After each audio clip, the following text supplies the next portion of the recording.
Hey guys, welcome back to the layout once again. Today I got another layout update for you. Not a ton has changed, but we do have some track work to talk about. I started to work on at least preparing the backdrop, finished the valence for the most part. I've also got a lot of stuff for sale, relatively a lot of stuff, not like a ton. Also did some weathering as well. So a few things to talk about. Let's go ahead, we'll jump in right now, run down that list of things, and then we should be good to go.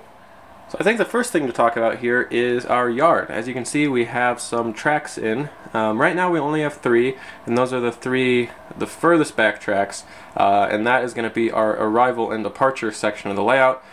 These are the longest tracks in the yard. They stretch all the way to this end here, to the wall, and all the way down to the other end, and they're about 15 or 16 feet long, so they'll be able to hold a solid train, but we'll probably wind up cutting trains into sections as well. So anyway, a couple things to talk about here. First, we'll start off on this end of the layout.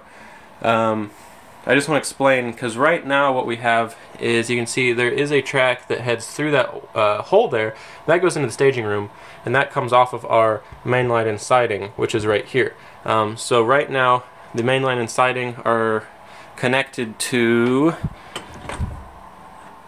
our lower level reverse loop, which is that track right down here. So if we're running trains continuously, currently they come down this reverse loop and then onto the main line and siding, but that's going to change. The setup that we're going to have is going to look more like what you see right here, where we have our main line here. We're going to have our staging yard right here. That's this big space here. They'll continue that way behind me.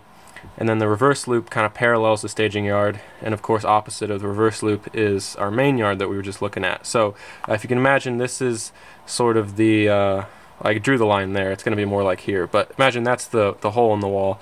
We got our yard here, main line. So the setup we have is there will be a crossover which connects the main yard and the staging yard. So no longer will trains that are continuously running, they won't be able to come off of the reverse loop and onto the main line, or vice versa. So the setup we'll have is, if we're running trains in a continuous loop, they will come up or down the reverse loop via the main yard in our arrival departure tracks. But that's not really a compromise at all, because I feel like I'd rather have the two yards hooked up so that we can transfer cars back and forth pretty easily. So anyway, if you guys have any thoughts, let me know, but I just wanted to explain that's how the setup's going to be, because right now we have it so that the main line and the reverse loop are hooked up, but we're going to have to cut that track, and we'll put our turnouts in here so that'll all get fixed up.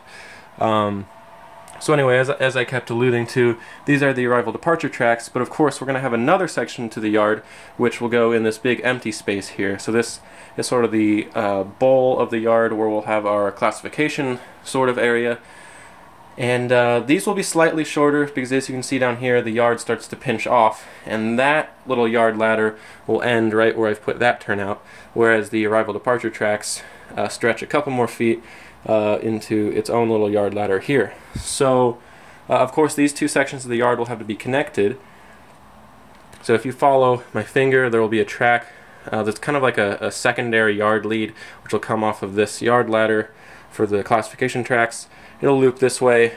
It's this track that I've kind of laid out here, and this will actually run all the way around the outside of the main line and then hook up to this turnout here, where it'll then head onto the main line. So that's going to be our main yard lead, and the way that it will connect to the other section of the yard is through a little crossover which we'll have here.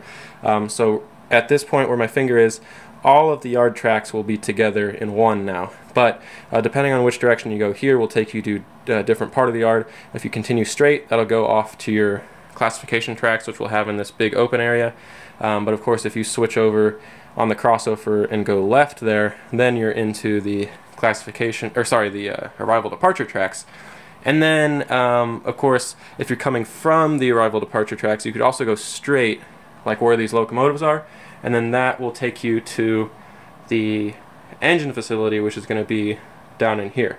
So with that setup, it'll be kind of cool because we'll be able to run locomotives like you see there, back and forth between the arrival departure tracks and the engine facility, which makes sense since that's where like full trains will be and they'll need to swap power or add power. So we'll be able to run trains back and forth there, all the while we can simultaneously be doing some switching out here on the main yard lead, and they won't interfere with each other. So there'll be some pretty cool shots right around this area where we have sets of locomotives passing by a cut of cars and a switch crew there. So a couple other things worth noting. I think in the last update video I didn't have the lighting valence finished, so I do for the most part now. Of course, if you watched the installing the lighting valence video, you would have seen that, and I had a couple other videos where it was probably obvious, but I haven't included this in an update yet. So you can see up here the lighting looks really good. Still obviously some things to finish, like I gotta tack up the wires there, I gotta add little sections to bridge that little span there. You know, a lot of touch-up stuff, and I got to reroute the wiring as well. But in terms of like the actual physical structure and the lights being installed, it is all there, minus that little piece here. I just got to screw that in, and we'll be good. But I really like the way the lighting turned out, and I don't know. I think it adds a lot to the layout. And then also, I've been working on painting the backdrop a primer color, so you can see that over here. There used to be kind of like this weird line where it was, you know, white on the bottom half and then yellow to the ceiling, because originally I didn't know where the backdrop was going to go, but since we have a valence now, the backdrop will go all the way to the ceiling. So I've just been painting it a neutral white color just so we get kind of a blank slate. We will of course have to come back in and then paint the sky color, but I just want to get it all one flat color first, and then we will deal with the sky after that. So still not done yet. Obviously you got masking tape and got to do a second coat, but we are getting there, at least. So I also want to walk down this way, and because I think in the last update the lighting over here was not finished yet either. So I don't know, I think it looks pretty good. You guys love to share your thoughts. So I got a few rolling stock things to talk about. I guess the first thing is this cool BN hopper that I did this weekend. I've seen quite a few of these on the rails and in photos as well, where the green almost becomes like a blackish brown, and then they wind up painting over graffiti with these patches, but they use sort of like a, I assume, a low quality paint that fades, but when it fades it turns to sort of like a bluish color. So I just think they look really cool because you got these different tones of green. Then the underbody of course is like a sort of a tan or a brown color, and this one actually had some the one I was basing it off of, they repainted the hatches like that mineral brown like you see in other grain cars like up there. So I repainted the roof hatch, those went to white, and then I also did the little green accents on the hinges and all that. And then the other side of the car is the same thing except with a bigger patch along the entire lower panel. So the lighting right now isn't doing it justice, but I'm very happy with the way that turned out. I think it looks pretty cool. I also added the safety striping, as you can see. So anyway, that'll look nice in our grain train, which I'm working on building. I have another grain car in the swoosh scheme like up here on the way, so that'll be here soon. I also picked up a center beam flat car, which I'm super excited about because for some reason Atlas and Walthers, they haven't done like a lot of releases of these, even though they're super common cars, and obviously there's demand for them. So if you go to eBay, these things go for like 70 bucks, which is just ridiculous. I'm not going to pay that much for a car. So I wound up getting this one for like $20, which is a pretty good deal. So I'll have to wind up not detailing. I mean, I might do some detailing, but I really just feel like weathering it and adding a load, and then I'll probably be done with that car. So I'm glad to have that. And then I've also been working on some other weathering. So up here I have, let me zoom in. This is an ADM hopper that I was working on this weekend. I actually got this a few months ago, but I finally finished it. So just some simple weathering, nothing crazy, but I think it looks pretty good. You can see just got some streaking and general grime and fading on the other side, and the underbody is and the trucks are weathered, of course, and I got some splatter on the ends too. So this car is actually for sale on my eBay page, so go ahead, I'll put the link to my page down in the description so you can go ahead and check that out and purchase it if you're interested, but that car is for sale.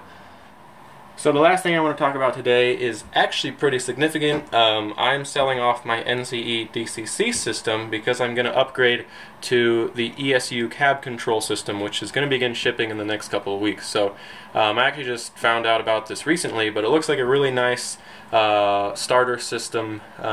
It comes with a 7 amp booster and a fully wireless throttle, so there will be no wires or cables involved, so I can just walk around the layout with fully wireless control. It has a nice touchscreen on the bottom half and a cool big knob and a couple of user customizable buttons on the side as well. So that system's going to be nice. It'll actually be more power and capability than I have with my current system. I'll probably have to still get an extra couple of boosters so I have power districts on the layout, but 7 amps is a good start.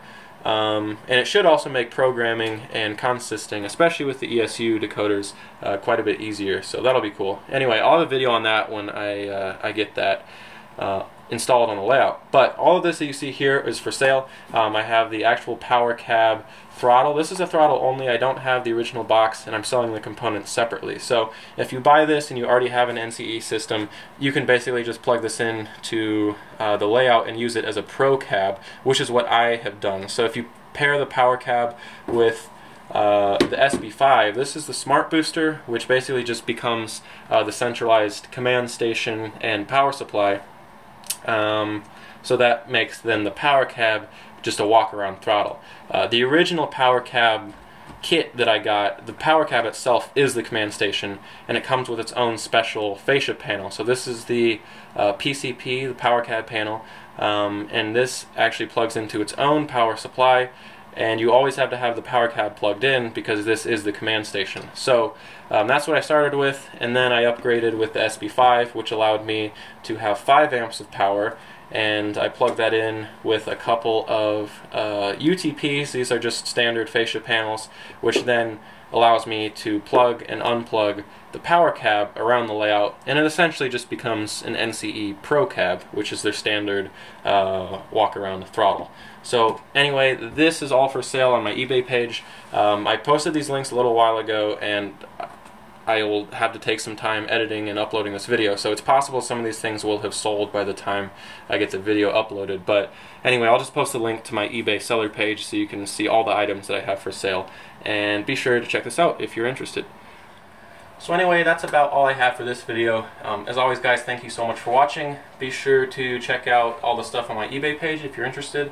I'm going to continue working on the track work, and it's pretty exciting. I think we only need about one more order of track to complete the rest of the yard, engine facility, and then the industries on the other side, which I didn't really mention in this video, but we're starting to finalize what the arrangement's going to be over there.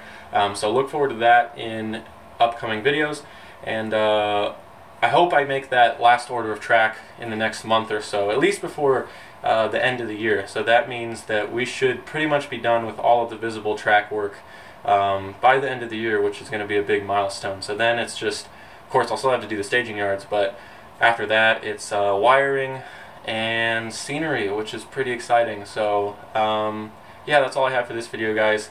As I already said, thank you so much for watching, and stay tuned. I'll see you guys next time.